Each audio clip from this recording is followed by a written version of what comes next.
The murder of Laci Peterson. A perfect life that wasn't. On December 24th, 2002, a pregnant woman vanished from a quiet California neighborhood. Her name was Laci Peterson. She was 8 months pregnant. Her unborn son was already named Connor. At first, it looked like a tragic disappearance. But as the days passed, cracks began to form in the story cracks that would eventually expose one of the most infamous murders in modern American history. This is not just a story of a crime. It is a story of betrayal, deception, and a man who lived 2 lives. This is the murder of Laci Peterson. Laci Peterson was born Laci Denise Rocha on May 4th, 1975. She was described by friends and family as warm, kind, and deeply caring. Laci had a gentle personality and a natural ability to make people feel comfortable around her. She loved children. She dreamed of being a mother, and by all accounts, pregnancy suited her. In 1994, Laci met Scott Peterson at a restaurant where they both worked. Scott was charming, confident, and well-spoken. He appeared ambitious and attended everything Laci thought she wanted. They married in 1997. To outsiders, the Petersons seemed like a perfect couple. They owned a beautiful home in Modesto, California. Scott worked as a fertilizer salesman. Laci prepared to become a full-time mother. By late 2002, Laci was 8 months pregnant. Her due date was just weeks away. But beneath the surface, something was very wrong. Peterson's secret life. Unknown to Laci, Scott Peterson was living a double life. In November 2002, Scott met Amber Fry, a massage therapist and single mother. He told Amber he was single. More disturbingly, Scott told her this would be his first Christmas without his wife. At the time, Laci was very much alive. Scott continued the affair while Laci prepared for motherhood, decorating the nursery, attending prenatal appointments, and planning for her future. Amber had no idea she was involved with a married man until everything changed. December 24th, 2002, the disappearance at the Christmas Eve. According to Scott Peterson, he woke up late that morning. Laci was still in her pajamas. Scott claimed Laci planned to walk their dog, Mackenzie, clean the house, bake cookies for Christmas. Scott said he left the house around 9:30 a.m. to go fishing at the Berkeley Marina, over 90 miles away. When Scott returned home that evening, Laci was gone. Her purse was still inside the house. Her car was still parked. The dog was found wandering the neighborhood with its leash still attached. Scott called Laci's mother, Sharon Rocha, and then called police. Laci Peterson was officially missing. The search and public outcry. The disappearance of a pregnant woman on Christmas Eve shocked the nation. Search teams flooded Modesto. Volunteers handed out flyers. Media helicopters circled overhead. Scott appeared calm, almost too calm. He gave interviews. He pleaded for Laci's return. But viewers noticed something strange. There were no tears, no panic, no desperation. Meanwhile, detectives began examining Scott's story. Why had he gone fishing so far away on Christmas Eve? Why had no one seen Laci walking the dog?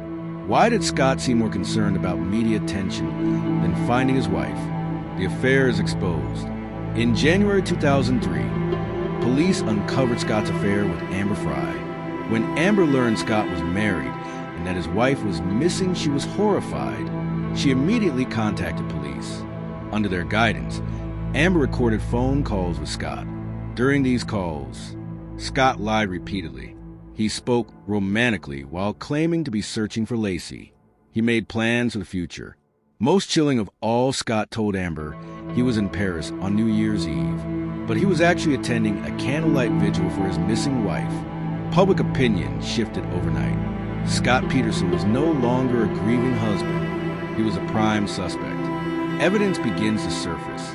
Investigators discovered Scott had purchased a fishing license shortly before Laci disappeared, bought a boat in secret, made homemade concrete anchors. Scott claimed the anchors were for his boat, but only one anchor was found. Where were the others? Detectives believe Scott used the missing anchors to weigh down Laci's body. Then, in April 2003, the unthinkable happened. The discovery of the bodies.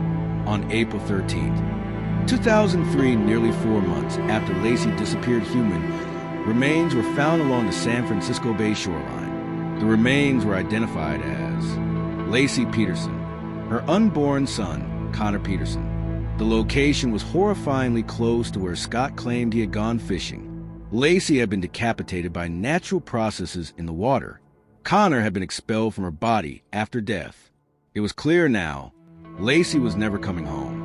Arrest and trial. Scott Peterson was arrested on April 18, 2003. At the time of his arrest, he had dyed his hair.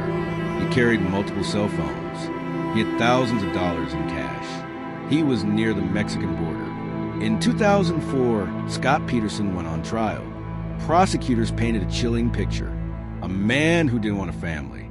A man who wanted freedom. A man who killed his pregnant wife to escape responsibility. The defense claimed there was no direct evidence, no murder weapon, no eyewitness, but the circumstantial evidence was overwhelming. The verdict: on November 12, 2004, Scott Peterson was found guilty of first-degree murder of Laci Peterson, second-degree murder of Connor Peterson. He was sentenced to death. Years later, his sentence was changed to life without parole, but his guilt remains affirmed in court. Scott Peterson will never walk free. Laci's legacy. Laci Peterson was 27 years old. Her son, Connor, never took a breath. Their deaths changed laws across the United States, including the Unborn Victims of Violence Act, recognizing unborn children as victims. But beyond laws and headlines, Laci's story remains a warning. Sometimes, the greatest danger is not a stranger, but the person sleeping beside you. Scott Peterson thought he could erase his past. He thought lies could bury the truth. But the truth surfaced just like Laci and Connor did. This case reminds us, no crime stays silent forever. If this story moved you, please take a moment to like this video. Comment your thoughts below. Your voice matters. And subscribe and follow Silent Case Files for more true crime stories that deserve to be told. Thank you.